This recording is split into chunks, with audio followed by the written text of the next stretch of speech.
Fellow countrymen and women, I'm here to address you once again in the course of our nation's history. I'm here to address Nigerians, especially on my brother and friend, the former governor of Anambra State and the former vice presidential candidate of our political party, Peter Obi. Peter Obi is one of the finest Nigerians who is intellectually mobile and administratively sagacious. He's a great Nigerian, and by the grace of God, he has the potential of being a great president in the nearest future.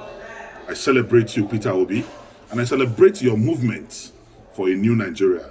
I celebrate your conscientization of the Nigerian youth and public on governance and building a new Nigeria. But I want to advise that your time is not now, because you will have to wait for your time. I've listened to your postulations, I've listened to your arguments, I've listened to your deliveries, I've listened to your campaigns, and I can say that 90% of your campaign is dwelling on reducing the cost of governance.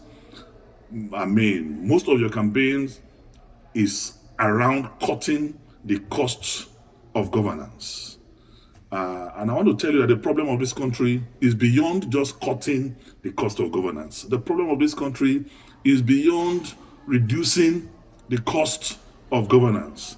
I'm not saying that is deceptive. I'm not saying it's pretentious, but I'm telling you that it is less than 1% of our national problem. Beyond cutting the cost of governance, and I want to say that cutting the cost of governance, you don't need to be a president to cut the cost of governance. If you have a very effective minister of finance, you have a very effective minister of budget and planning, you have a very effective CBN governor, you can cut governance. You have a very effective chairman of the economic team. You can cut governance with the cooperation of a president. But I want to say that that is not our major problem today in this country. What we need today in Nigeria is to unify this country. Nigeria has never been this divided in our national history. Not even during the Civil War are we this divided.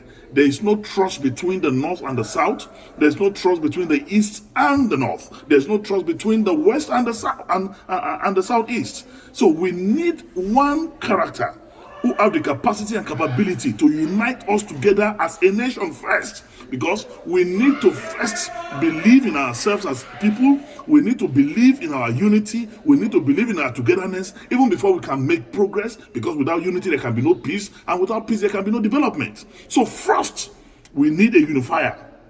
Who can unify this country? Today I want to ask sincerely Peter Obi and his supporters, can Peter Obi be trusted by a typical Katsina man or somebody from the northern part of this country? Can he be trusted as an Igbo man by Middle Belters, by core northerners? The answer, in every sincerity of purpose, of heart and commitment, is no. So we need one Nigerian who is going to be trusted by every part of this country, who the North will believe in, who the South will believe in. And that person, without blinking my eyes, is Atiku Abubakar, who, when it was dangerous for any northerner to talk about the issue of devolution of powers, when it was dangerous for any northerner to talk about the issue of restructuring, he did, with every boldness in him. Today, Atiku Abubakar married a Yoruba man, have Yoruba sons. Atiku Abubakar married Igbo woman, he have Igbo children. Atiku Abubakar married Hausa woman, he has Hausa children. Married a Fulani woman, he has Fulani children. He's a pan-Nigerian, he's a true African Nigerian man. Only him, among those who are candidates of presidential, who are candidates of any political party today, seeking for the presidency of this country, have the capacity and potential to bring us together as a nation. So I want to say, it is time for us to think. I encourage the crusade, the movement started by Peter Obi to continue.